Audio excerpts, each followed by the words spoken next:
हास्य रस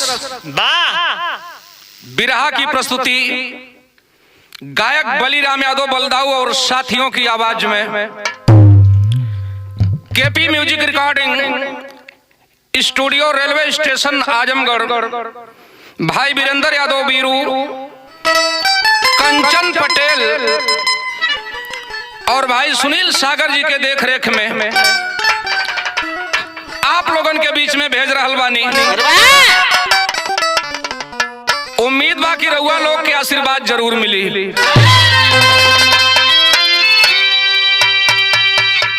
ए बिरहा के गवाहों में विशेष सहयोग बा paradise medical store and Patanjali store फरिया चौक आजमगढ़ भाई अशोक यादव जी और हमारे सेंट्रवा बाजार से ग्राम सभा टुंडवल के प्रधान जी माननीय श्री पन्नालाल गुप्ता उर्फ झोकई गुप्ता भैया के सहयोग से ई बिरहा आप लोगन के बीच में भेज रहल बानी। कवि जी 4 लाइन भूमिका दिए हैं, नारी का स्वभाव कैसा होता है।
नारी के नजर के वार से पंकज भाई इस संसार में कोई बचल नहीं, चाहे ऋषि मुनि हो, चाहे साधु महात्मा लोग हो, चाहे इंसान हो, इनकर करेजा तो और नरम होला।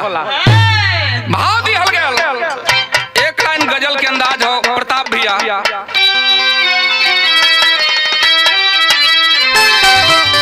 बड़ी पुरान गजल बा। क्या मुसाफिरी भटकता है क्यों दर बदर,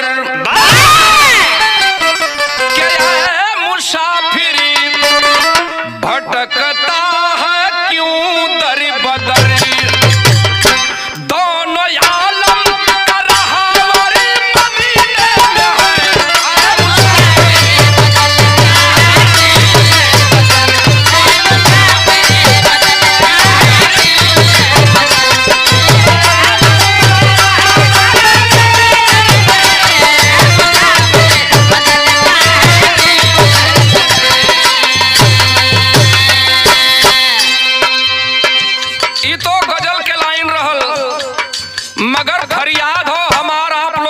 सकल समाज के लोगन से विश्वास मत करिया लोग के करे पर, अरे भूल करके भरोसा न करना कभी, कोई ना जाने कब ये फिसल जाएगी।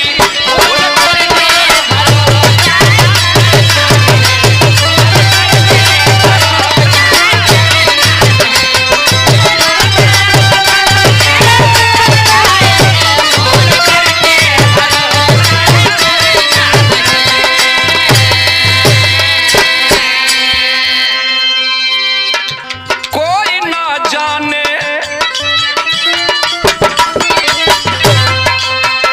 कोई ना जाने तिरिया की अद्भुत कला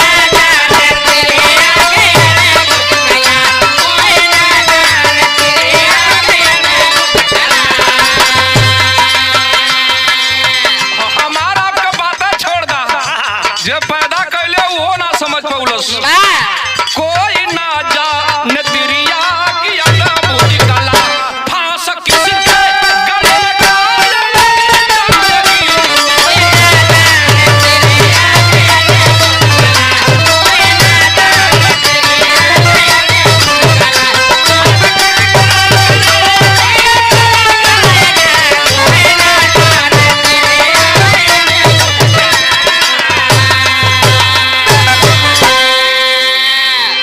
सिद्धू बाबू कब केकरे गले में फांसी बन के लटक जाई है इस स्वयं हम अपना जाने यहीं से कहानी का शुरुआत हो गोरख भाई तनी कहानी बिरादरी का होई आवा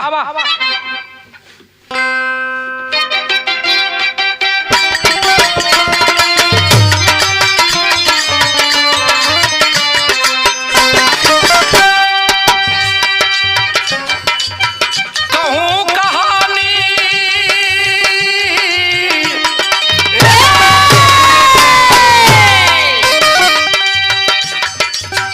कहूं कहानी एक याद नौजवान रहा आस नौकरी का उसका दिल अरमान रहा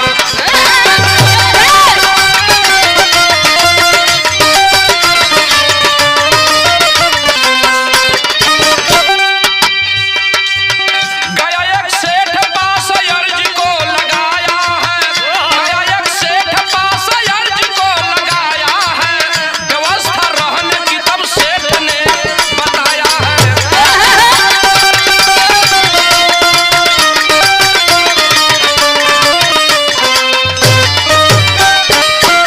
वहां से चला वहां से चला जौन देखा एक हवेली थी वहां से चला जौन देखा एक हवेली थी खड़ी थी दरवाजे पर नारी एक नवेली थी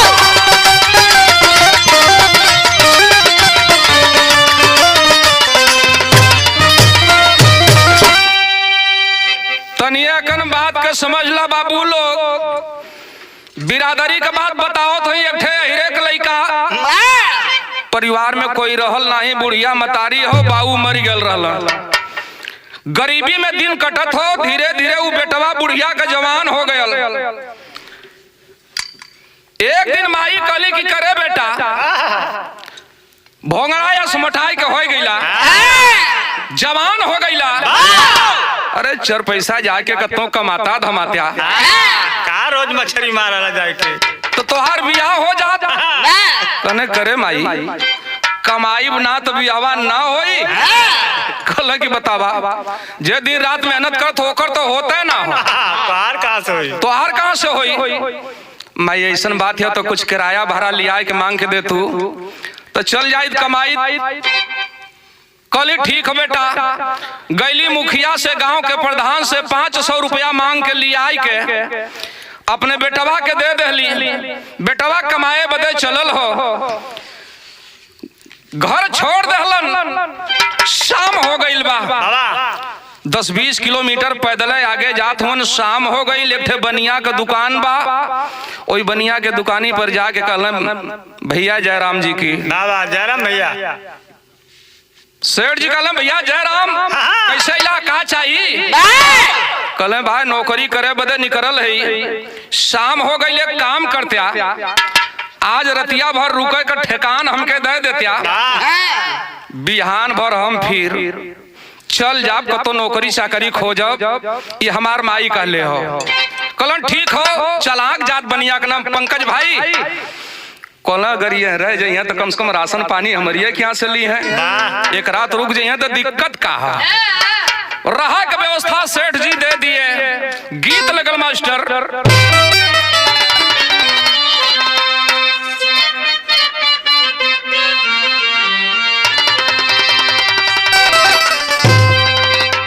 कोनो मेहरारू का पायल बार पायल कोनो आशिक के दिल पर बड़ा बेजोड़ चोट कैले बा। कहत हो अरे हाय रे तेरी, हाय रे तेरी, हाय रे तेरी, अरे हाय रे तेरी पायल करे दिल दीवाना।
मंजन कैलन कहलन सेठ जी हमार झोला झक्कर यही रह दिया, हम चलत हई नौकरी खोजे, नौकरी मिल जाई तो फिर शाम के आई अपन झोला झक्कर लेके चल जा। कहलो सेठ जी कोई बात ना हो, एक दो दिन ना तू महीना नहीं आ रहा, हमार कोनो नुकसान ना होई।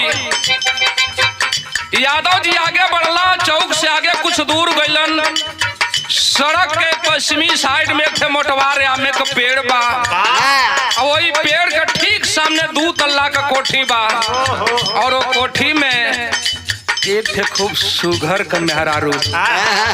सिद्धू बाबू मैं सरोह सिंगार कह के वह केवाड़ी का सिकड़ी पकड़ के सड़किया और लखत हो।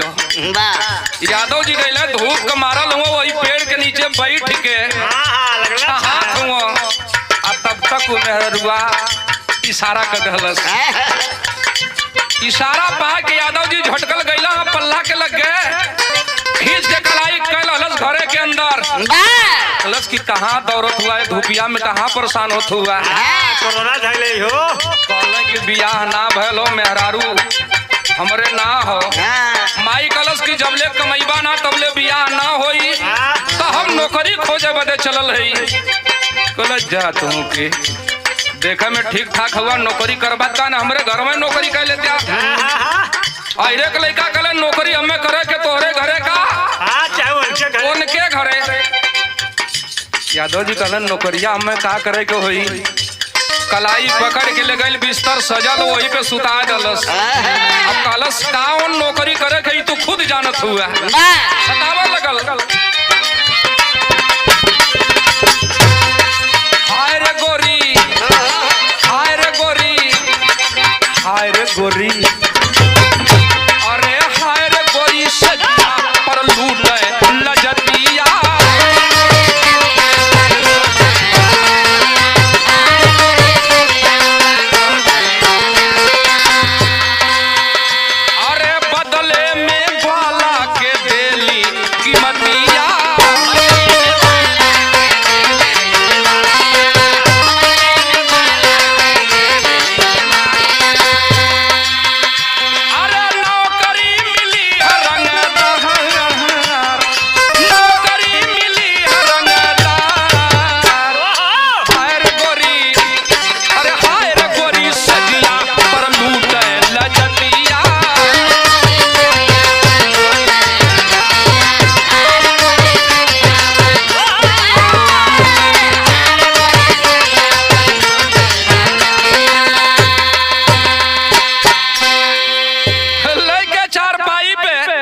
करवट मार गई। यादव जी कहल अरे यार माई हमार कहले रहल कि नारी का सम्मान करिहा, जीवन में झूठ मत बोलिया। आखिर हमसे पढ़ल लिखल तो ही ना, कोनो नौकरी वो तरह का संपर्बो ना करी, लिया बात देखल जाई। कहलो भाई ड्यूटी करे से पहले हमारा एक शर्त बा। वो मेहरारू कलश की कौन शर्त हो? कलन की रोज हमके जौन बा हमार नगद मजदूरी चाहिए, उधार ना चली। कलन ठीक है, तू ड्यूटी कराए अपन रोज मेहनताना ले जा। बोलो ठीक हो। यादव जी ड्यूटी कैलन, 200 रुपया ले नगद। शाम हो गई बा, चल दलो सेठ के दुकान पे। सेठ जी कलन कहा भैया कतो नौकरी मिलल? कल हाँ भैया नौकरी मिलल, नौकरी तो बड़ी रंगदार मिलल, कोनो दिक्कत ना हो, हाई नगद मिलल 200 रुपया हमार जमा कर लिया। सेठ जी कहना कहो ससुरा कहाँ गल हाल, इतना जल्दी कौन नौकरी कर लाला, नगद लिया के जमा भी करत हो। गीत बदल गए मास्टर।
यादव भैया बहने फिर नौकरिया करे जाबा, कल बात आजी नौकरी हो नागा न करे के हो, जरूर जाओ घर करेंगे बाबू। कलन की नौकरिया तू करत कहाँ हुआ?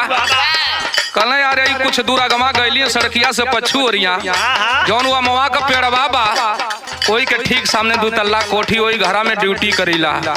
सेठ जी का रोवा खड़ा होता, कलन के अरे बाप रे बाप, ई नौकरिया कहीं मोरे घर में ना करत हो। दूसरे दिन यादव जी नहा धो के सेंट मार के चलल हुआ ड्यूटी करे बदे, भाव दिहल गयल।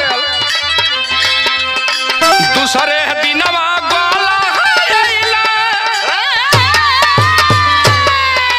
दूसरे दिनवा गोला आइला, गोरी मन हरसाय हो।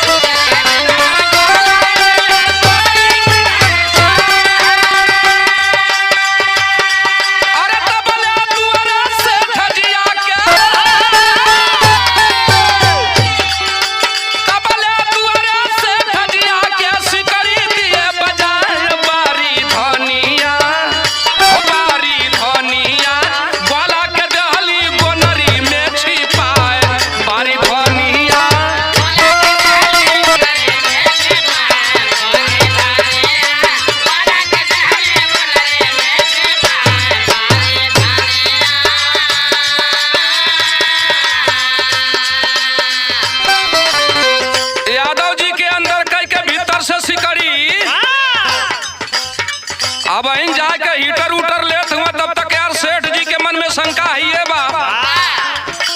दुकान का पल्ला खुले छोड़ के भागल अइलो, जाए के बारवा से बोलाओ थोने सेठाइन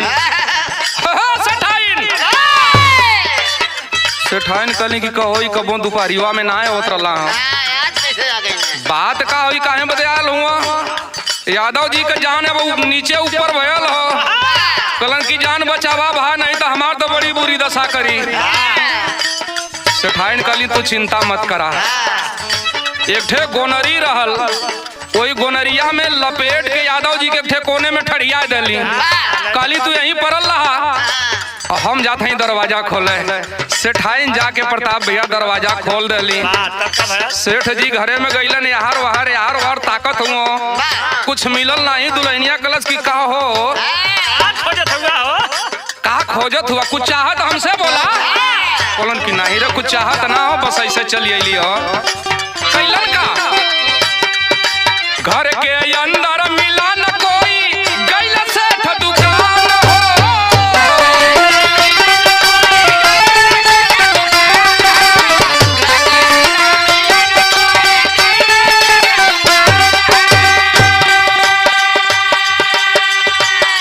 अरे सेठ सजा के गोला कहला, अरे सेठ सजा के गोला कहला, गोनरी के दस्तान बारी धनिया, ओ बारी धनिया, कहाँ सार घर में खोजे बेकलाए, बारी धनिया, कहाँ सार घर में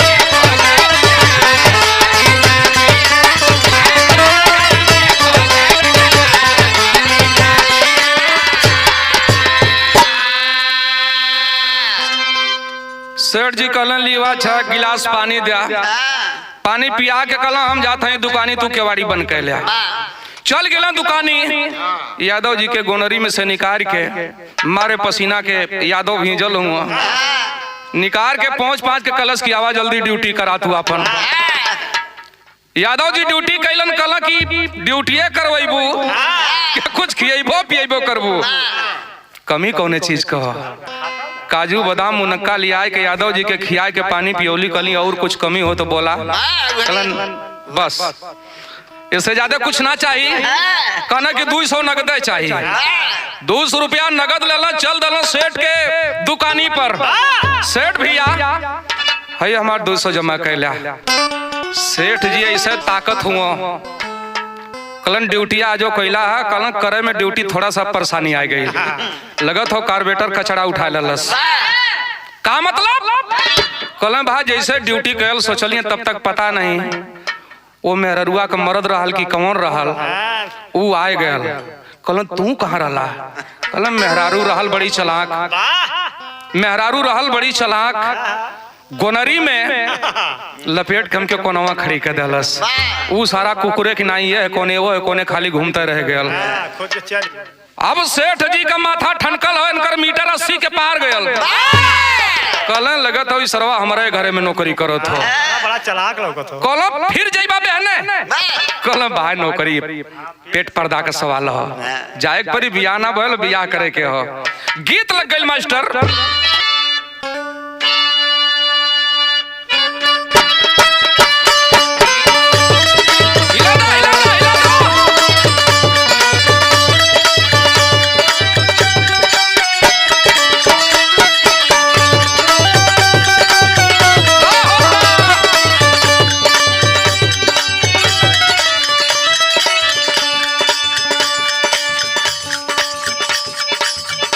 नई नवेली दुल्हन हो, सवेरे का बेला हो, नहा धो के पूजा का थाली लेके मंदिर की तरफ बढ़ल हो। लेकिन कहल जाला कि चोरे का मन से नहीं पर और छिनारे का मन आप लोग जानते हुआ, वो अपन पड़ता अलगे लगावे। मने मन सोचत हुआ गुलका गोरिया मार के उल्टा पल्ला,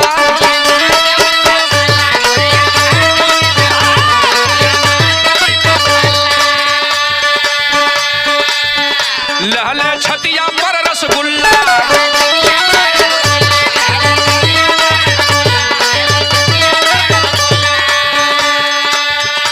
गोरिया मार के उल्टा पल्ला, लहले छतिया पर रसगुल्ला। हल्ला भयल मुहल्ला हो, हल्ला भयल मुहल्ला, भर मारे नजरिया ना।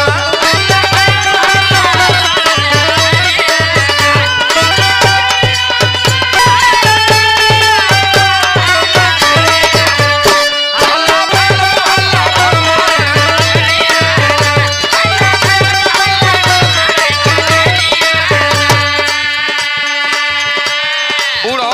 चश्मा का फ्रेम नीचे करके आंख चियार के ताकत कर अरे बेटा ई कौन का घर का हौ रे? बुढ़ऊ देखा तोर जवानी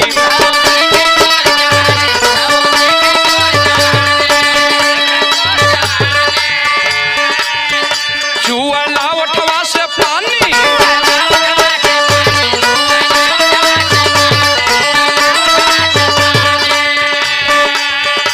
बुढ़ऊ देखा तोर जवानी चुअला उठवा से पानी आई हो दादा कह के हो आई हो दादा कह के तोड़ल कमरिया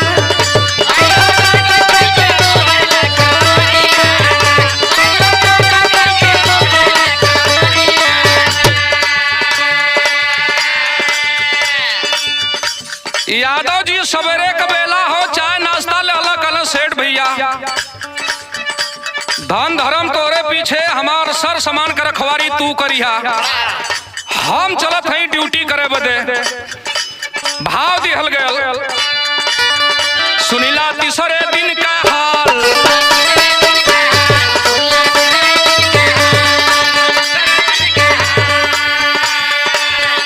घर में घुसल है जबकि ग्वाल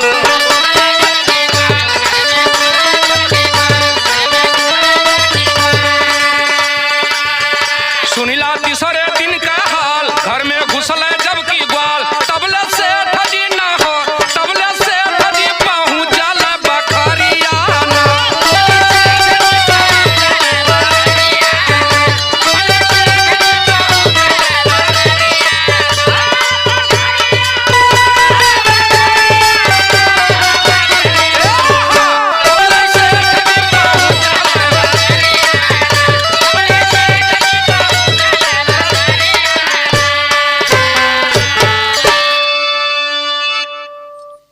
लब कल यादव जी गई कल काली तनी सा दिक्कत आ गई रहल आज भर परक बढ़ चली ड्यूटी तनी कैले समय से जैसे ही घर में पहुंचलन हा सेठाइन अंदर से सिकड़ी फेर बंद कर दिली यादव जी अपन ड्यूटी कैल जो ही चालू कैला बहन चाबी लगावत हुआ तब तक सेठ गोसाई आ गेल भैया दुकान का शटर खोलला फिर पहुंचला सेठाइन सेठाइन अकन थी कहो यादव जी तू कहाँ रहला कह हम कहाँ रह तू का करबू जान के तू अपन ड्यूटी करवावा कहला ई बतावा तू कहीं हमारे सेठ जी के दुकनिया पे नान रहला कहले तोरे सेठ के दुकनिया कहाँ हो कहलो ई चौराहा तो हो कार्नरवे में एकदम यादव जी कहला हाँ भाई वहीं तो रहीला कहले कुछ बतावे नान कहला कि हम तो ना जानत हई उ के हुए लेकिन जौन आप भयल रहल उतना जाए के उनसे बता देला भैया भाई पूछे न तो बता देला कहला यह न तू परेशानी करत हुआ एहन गलती कैलू मोट बुद्धि अरे कब तोके का बताई अब तो ड्यूटी करवाता है सुना हां सेठ जी सिकड़ी बजावत होन सेठाइन कहली कि अब तो परेशानी बढ़ गई ले काम करा बिस्तर बीचे दिया छिपाई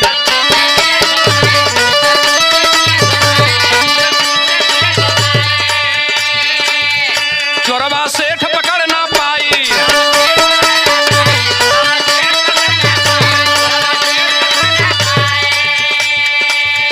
ग्वाला कहा खिलाड़ी हो ग्वाला कहा खिलाड़ी लोह कैले गुजरिया ना ग्वाला कहा खिलाड़ी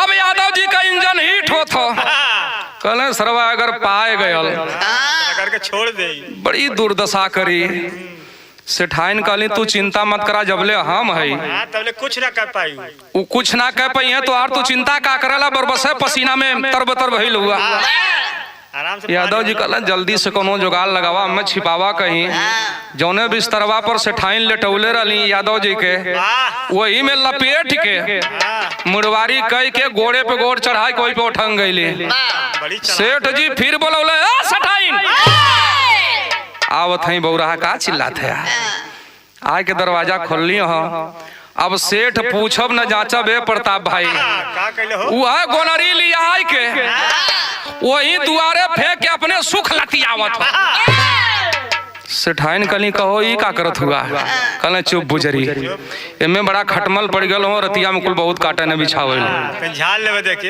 यही दिन भर सुतल रहबू ठलाली लगा कि ना काबू तनी झुरवाई दई अब ओमे यादव जी रहे तब तो जहाई के मार हाफत हाफत थक गईलन सेठाइन कहली कि अब तो झुरवाए भैला ने अब और कोनो काम हो तो बोला कल कोनो काम ना ले हम जाते हैं एक कदम आगे जाते हूँ पीछे घूम के ताक लेते हूँ सेठाइन कहली कि अब जा दुकनिया बंद गया कि खुला निकल शटरवा खुलल अरे जा कोनो मार दे सेठ जी गईलन दुकानी पर यादव जी ड्यूटी बजौलन कल सरवा ऐसे ड्यूटी अगर बजावे कोई तो कहियो हमारा ड्यूटी बच जाई ड्यूटी कैलन 200 रुपया कल सेठाइन हमार नगदे दे दिया कोनो गारंटी ना है नौकरी के 200 रुपया लाने जाके सेठ के दे दिया सेठ जी कहलन कि वाह का भैया आजो ड्यूटी कैला कहलन ड्यूटी कैली तो भाई अगर गोनरी में पाए गल हो तो मार घस पिटनन हमार पीठ नीमन कह दे कहला तू रहला कहाँ यादव जी कहला अच्छा सेठ जी बतावा तू काहे पूछे ले कहा बात हो कहले भाई तू बतावल तो हमके तनी मजा आवेले यही नाते पूछ ले हमरो दिन भर का थकान दूर हो जाले कहले मेरा रुआ बड़ी चलाक हो भाई कहले कहाँ रहला कहला जोने गद्दवा पर हमके सुतौले रहल ओइमे लपेट के मुड़ोरिया कह देले रहल कहलन कि बाप रे बाप वही पे हमहू करवट थोड़ी बेले मरले रहली जानी न पौली सारे के लेकिन पोल याद सेठ जी यादव जी से बतावत न हुआ बिरहा में टेरी लगल मास्टर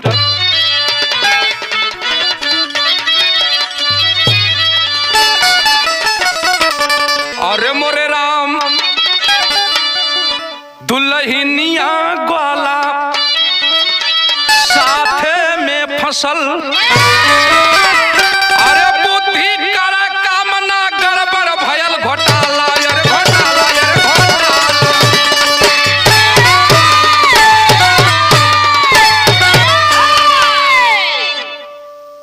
सेठ जी का मन अब दुकानी पर ना लगत हो मने मन सोचत हो तो सरवा धनौ लेत हो धर्मो लेत हो सुबह भइल यादव जी से कहल सेठ जी भैया आज फिर ड्यूटी कर ब्या कल बहन 3 दिन तो भइल 600 हो 500 अपन घरे वाली माई वाली जमा कैले हैं 1100 तो भइल कहल ठीक है जा ड्यूटी करा तू हमहू अपन दुकान डलिया खोली चल दहलन गीत लग गइल मास्टर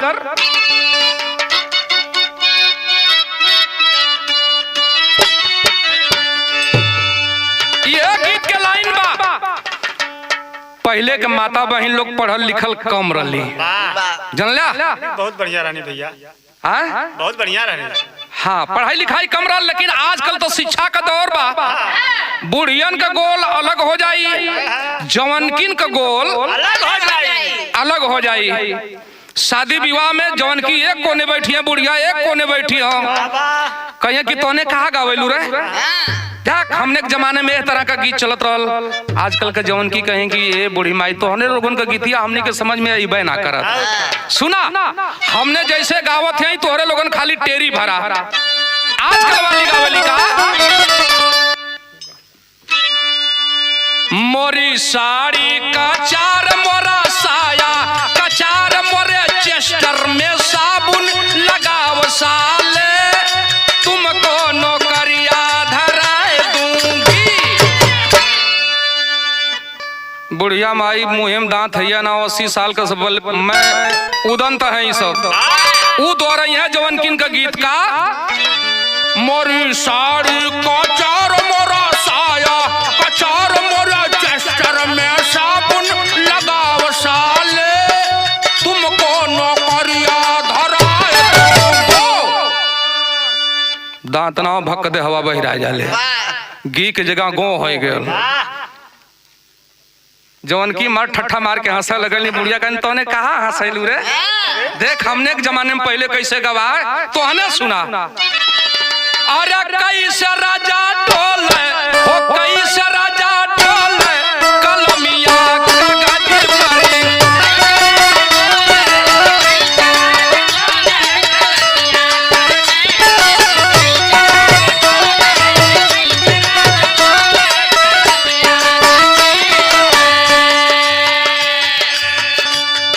यादव जी चौथे बाबू जो ही घरे में गैला ड्यूटी करे बदे सेठ में मन सोचत हुआ कि काली सार वही गद्दा में रहले आज वहीं रही है भले बता के गल हुआ मर अठे दुई हाथ का बेट लेके दुकानी से चलल हुआ शटर खुल हो गल्ला भी ना बंद हो चल दला जो ही ड्यूटी चालू कर चहलन हो आ तब तक सेठ जी जा करके दुआरे से बोलेबन कैला सेठाइन कहली कि फूक देला लगत हो कि तू कुल बात रोज जाके बतावल अपन हो पिटैबिया हमहू के पिटवैबा कहलन हम का करी सेठ जी पूछल हम बता देला हमें का पता कि वो है हुआ आज से न बताई सेठाइन कहली कि अब का करी रह जाए काम करा कैलिन का मास्टर अरे चौथ दिना गोरी हो चौथ दिना गोरी छिपावे कोठिला में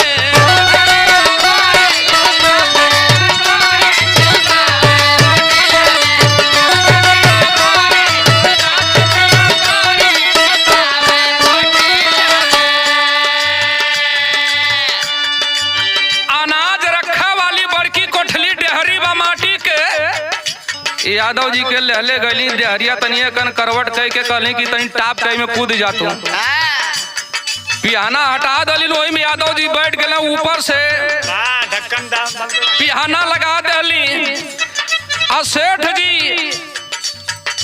दुआरी पर इंतजार करते हो कि कब के ओड़िया खोली कर का करत थी भीतरा आवत हई हो का गरमा जाला जो ही जाके सिकड़ी खोलली है बाबूजी सेठ पूछब न जाचब वह बेट लेके वही मोटके गद्दा पर दोए पीटत हुवन सेठाइन कली कहो पगलायल हुआ ई गद्दवा का पीटत हुआ कहले बुजरी चुप रहो बहन तो गद्दवा पीटत हई आ ज्यादा बोलबी ना पीटे लगा तोहू के पीटे लगा आज हम मजे के पीट के मारे पसीना से नहाए लालन गद्दवा फैलावत हो तो हमें यादव जी है ना हुआ पश्चाताप करत हुआ सोचत हुआ ससुरा यह ना ड्यूटिया कला हम बरबस है परेशान है सेठाइन से कल सेठ जी कहो सेठाइन कुछ हो लड्डू वड्डू तनी लीवा पानी पी ले लेके लड्डू अली सेठाइन सेठाइन कहली कि सेठ जी बचपन में गोली वोली खेले हुआ कि ना कहलो कि बहुत अंटा पिलौले है गुच्ची में कहले तू अंटा पिलौले हुआ तो हम घसकट्टी खेल हम बेट पिलौले है उससे कम ना है हम आज प्रतिस्पर्धा हो जाए हमारे तोहरे में भाव दिहल गल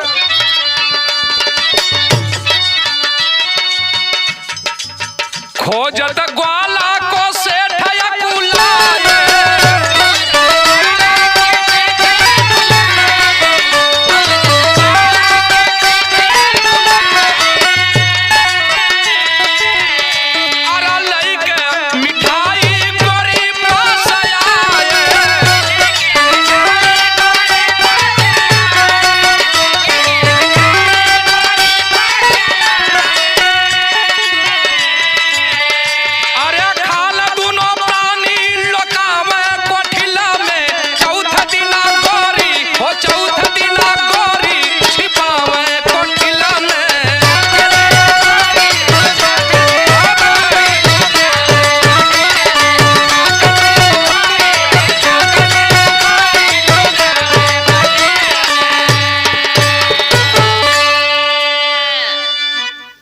अब यादव जो है डेहरी के मुक्का में से ताकत हुआ कहलन कि अरे बाप रे बाप ये तो वह है सेठवा हो जौनी की यहाँ अमरतिया में रहिला जौनी की यहाँ पैसवा अपन जमा करीला सेठाइन काले की ताकत का हुआ वही डेहरी के मुक्का में लड्डू फेंक दा अगर में अंदर चल जाई जान तू निशानेबाज हुआ हो तो मान जाओ कि तू निशानची हुआ बोलो ने मैं कौन बड़ी बात हो एक ठे लड्डू मुंह एम दबले हुआ उठा के फेंकला डेहरी के भीतर यादव जी मारी गई सेठाइन कली तोरे ल कमजोर निशाना हमार कम थोड़ी हो एक लड्डू मुहे में दाबे हई एक ठे खींच के मरलिया भीतर यादव जी कलम बारे सेठाइन वफादार हो मलिकार हो तो ऐसा ई लोग एक एक लड्डू खात हुए यादव जी दू लड्डू मारत हुए सत हुए पानी पी के सेठ जी कहलन कि हम चलत हई दुकानी पर तू आराम करा कहली हाँ जा। सेठ जी दुकानी गए यादव जी के कोठली में से निकाल के कहले कि आवा बाबू आवा ड्यूटी कैला। कहले कि आज बड़ा रिस्की ड्यूटी रही, आज 300 रुपया ले पहले में तय कैला।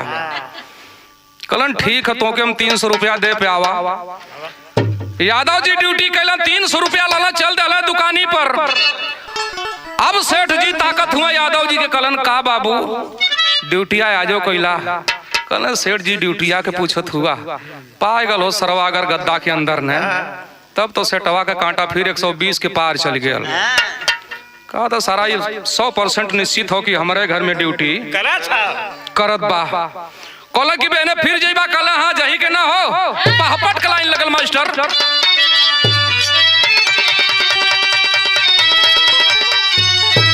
अरे कहां से ठकी गड़बड़ कैला झाला बतिया ग्वाला के।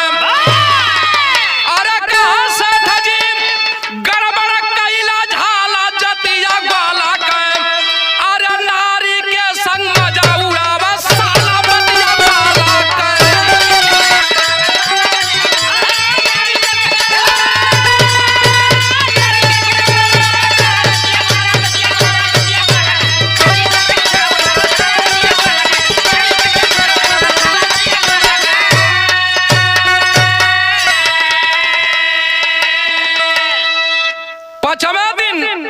यादव जी चलल हुए ड्यूटी करे बदे।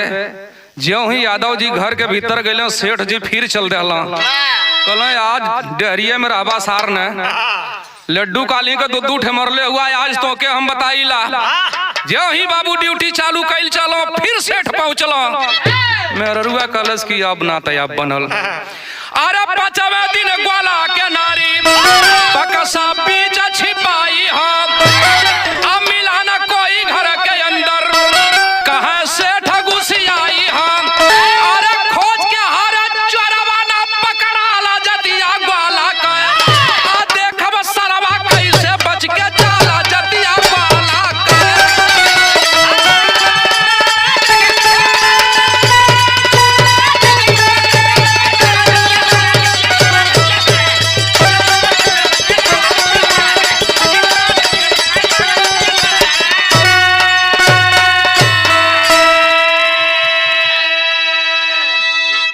उठौले कुदार मार कुदार मार कुदार मार के डेहरी फोड़ दल।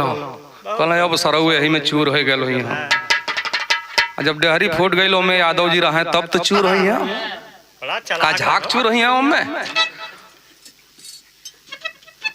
मारे पसीना के भेजल हुआ सेठ जी यादव जी नाम मिलना जाए के दुआरी पर बैठल हो। कल देखी तो इशार आज बच के जाले कैसे। आज दुकानी पे न जा भले मैं दुकान लुटाए जाई लेकिन घरे वाली दुकान बचावल बड़ा जरूरी है भैया।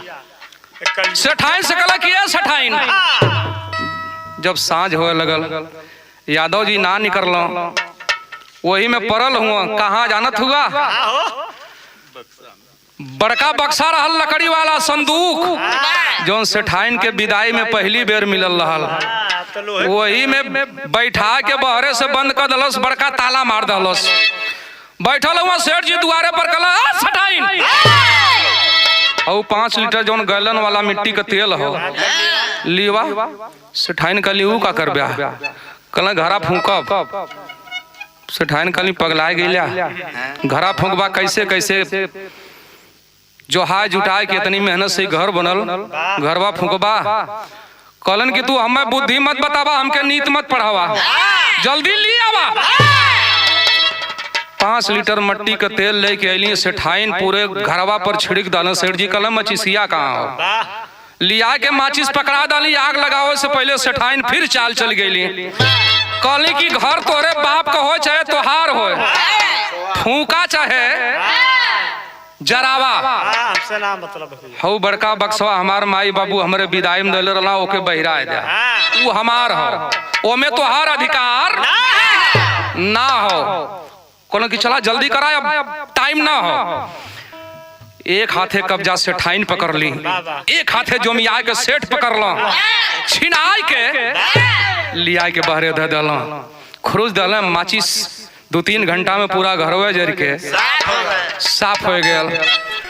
सेठाइन कहली कि कहो अब तो घरा फूंक देला रहबा कहाँ तोरे कपड़ा पे रहब। एक काम करा हमके हमारे नैहरे पहुंचा दिया। सेठाइन का बात सुन के सेठ कहला कि चला। सेठाइन कहली चला ना हई बक्सो लेके चले के देखा यह तिरिया चरित्र होला। भैया भाव दियल गल अल्लाह के अंदर।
बनावल प्रॉपर्टी में हरारू के चलते हूँ किताब के बराबर कैलन।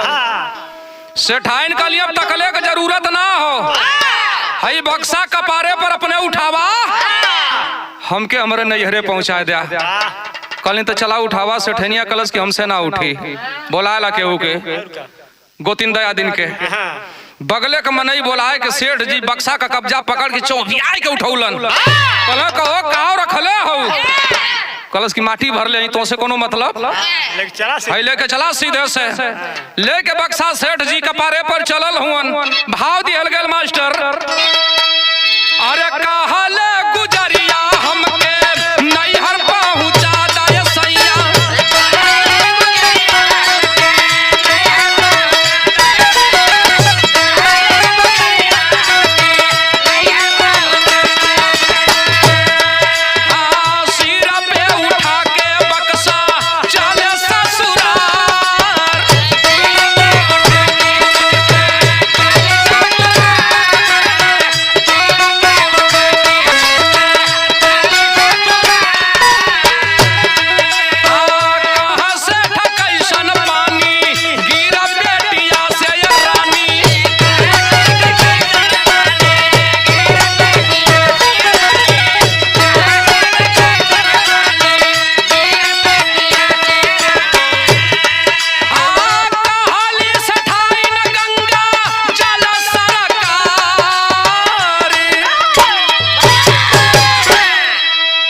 ले के बक्सा सेठ कपारे पर चलल हूँ। बड़ा वजन हो।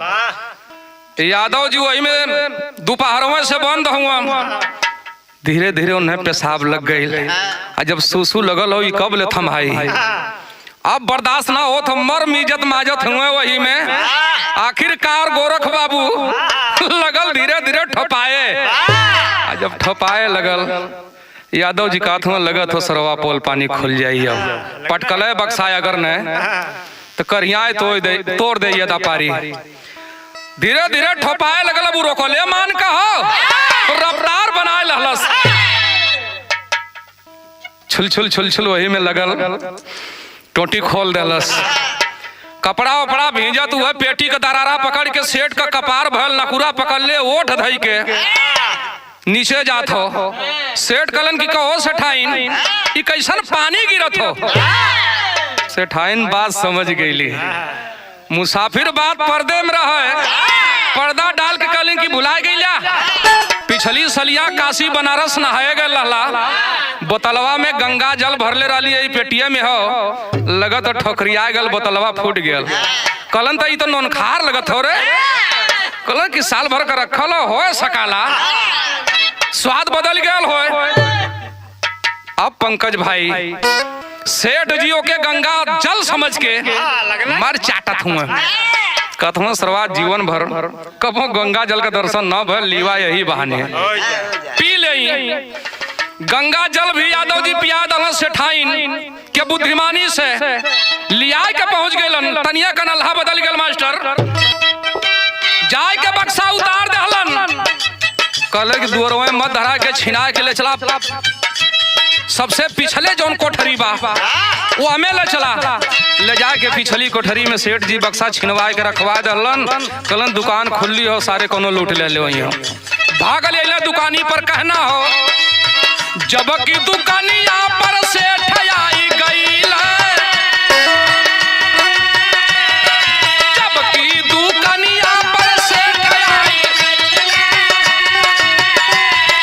तब ले गोला जाई के सुनावई जा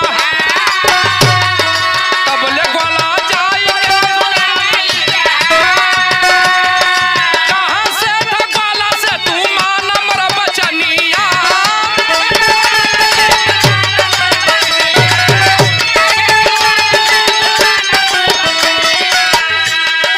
आई जब समैया करी भेदव उघार आई जब समैया करी भेदव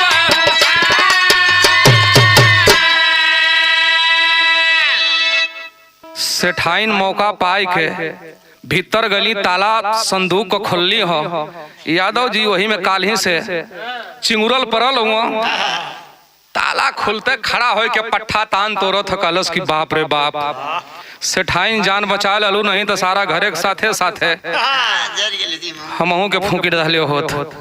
सेठाइन कहले के काम करा यहाँ ससुरार हमार ना हो ई सासुर ना हो ई नैहर हो जल्दी से भागा। मारल चोर पियासल पाहुन ताके बाहुन ताके जान बचो तो लाखों पाए। यादव जी निकलना पिछली खिड़की से मार सरपट्टा मरलो पहुंच गए सेठ के दुकानी पर। सेठवा सारे के टकबाई धैले हो सोचो तो है हो कि ओकर आत्मा हो इसरवा जर मर के भूत बन के नाने आवत हो। यादव जी कहलो सेठ भैया जय राम। जय राम। ए भैया तू यादव जी हुआ? अरे सेठ बेईमानी नान करवा हमारे रुपया का चिन्ह से भुला गिला हमके पहचानत ना हुआ। कहले भाई पहचानत है। कहले ड्यूटिया कलिया कैला। कहले भाई ड्यूटिया ऊपर पर है फूंक दहले सारा घर अगर वही में हम रह गए होई तो हमरो सेवा समाप्त हो गई होत गारंटी खत्म हो गई होत। कहला अच्छा यादव जी सही सही बतावा तू रहला कहाँ? कहले सेठाइन के बुद्धि के बलिहारी हो बड़ी का संदूक रहल लकड़ी वाली पेटी वही में हमके बंद कर दहली। सेठ जी कहले सारा ही लगत गंगा जला ही है पियौलस होके। कहले तब यादव जी ओकरे आ गए। कहले भाई कपारे पर धई के सेठ जी बक्सा लेके जात रहलो दोपहर में सोई में तोपायल रहली पेशाब लग गई खोल दली टोटी अपन सेठ जी गंगा जल समझ के जलपान करत हुआ। कहलन अच्छा यादव जी के भोली भाली बुद्धि का सेठ जी फायदा उठावल चाहत हूँ। कहला अच्छा यादव जी एक बात बतावा अगर ये बात भरी पंचायत में 4, 6, 10 लोगों के सामने कहे के रही तो कहबा कि ना? मोट बुद्धि है हीरे के कहलों कि सेठ जी में कौन बड़ी बात है जौन कैले है कहे में कौन दिक्कत हम क्या है? सेठ जी आओ देखल ताव बयान भर पंचायत जुटा दलो नहीं के ससुरारी पहुंच गइलो। सेठाइन कहने की लगत हो कि हीरा कुछ गड़बड़ कह दलस। पंचायत बटोर गई। सेठाइन वही केवाड़ी के पल्ला के बगल में खड़ी है। सब लोग पूछत हुआ दादा चौधरी लोग एक से एक मोचधारी खड़ा हुआ बैठल हुआ लोग। अरे सेठ ये पंचायत कौने काम का जुटौला? सेठ जी खड़ा हो के कहलन की सरकार यादव जी के देखत हुआ ना ये हमरे घरे ड्यूटी करल हमरे दुकानिए पे जमा करत हुआ। एक बात सुन लाए आप लोग का कहलन मास्टर आखिरी लाइन हो तनिया का और बढ़ला। अरे कहां सेठ जी अपना होई घर में रहना अरे मिलल हरा जाई जननवा हमाना कहना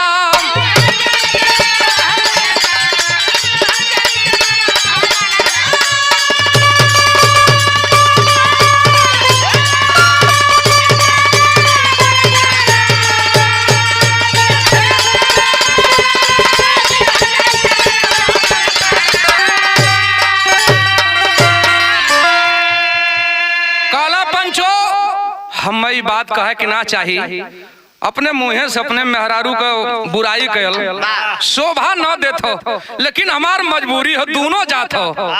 सेठ बुला के पंचायत में कहला बतिया,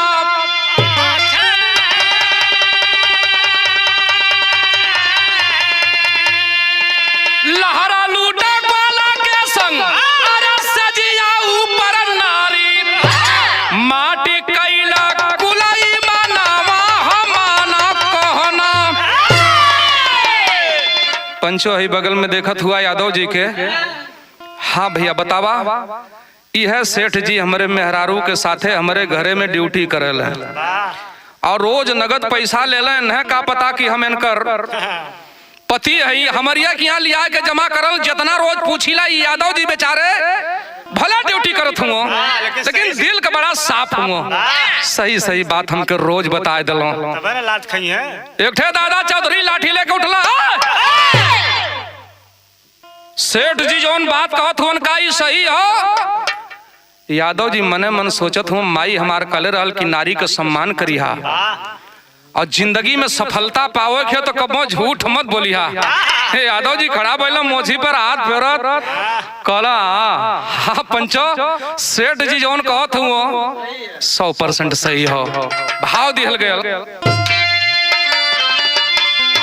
सच्चा सब दस्तान सेठ का किए गवाही ग्वाल,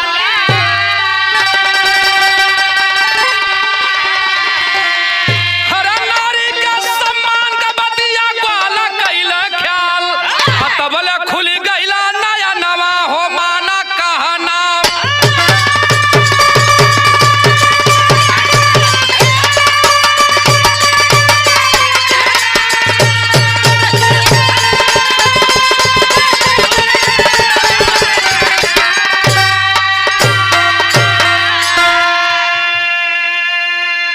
हाँ पंचो, आप लोगों के सामने जवन कहब सच कहब, सच के सिवाय कुछ ना कहा, झूठ न कहब। जितना ही कहला कुल सही हो। केवड़िया के पल्लवा के अड़वा से सेठनिया ताकत ही तब लगत हो, अपनों लटिया डोरी डुबाइया। इतनी बतिया कहत कहत यादव जी केवाड़ी के पल्ला की ओर तकला, तब तक सेठाई जी कच दे आंख मरबे न कैली। जब आंख मरली तो यादव जी इतना बुद्धि का हीन ना रहा, बात समझ गईलन। जब बात समझ गईलन तो बात बनाए ले गईलन। कैसे? बैठल एक जगह पे नारी, अरे दहली आंख दबा,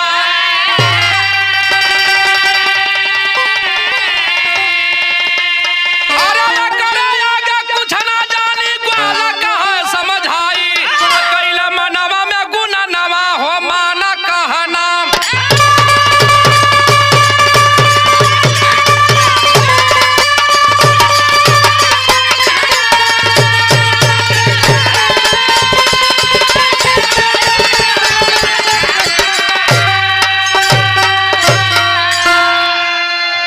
एक ठे दादा चौधरी पूछलन, का हो यादव जी ड्यूटी करत रहला, कै रुपया पावत रहला? कहला सरकार झूठ ना बोलो, 200 रुपया रोज पावत रहले। कहला रोज 200? कहला हाँ जया ओवर टाइम लग जाए 300 या 300।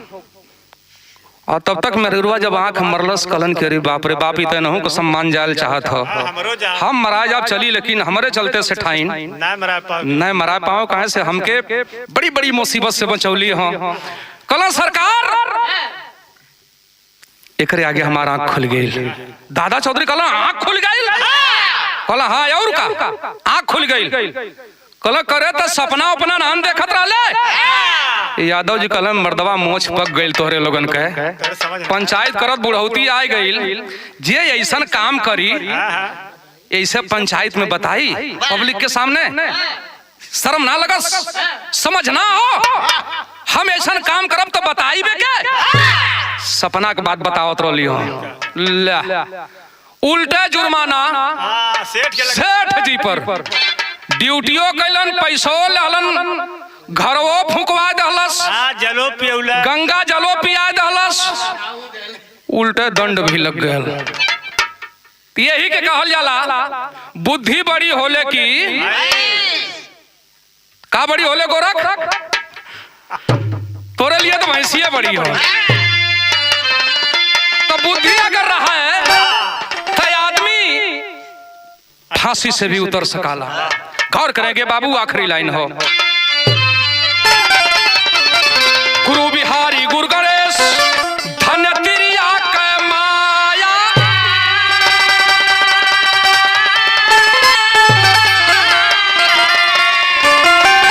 बच्चन का था कवि चंद्रिका, अरे कोई पार न पाया।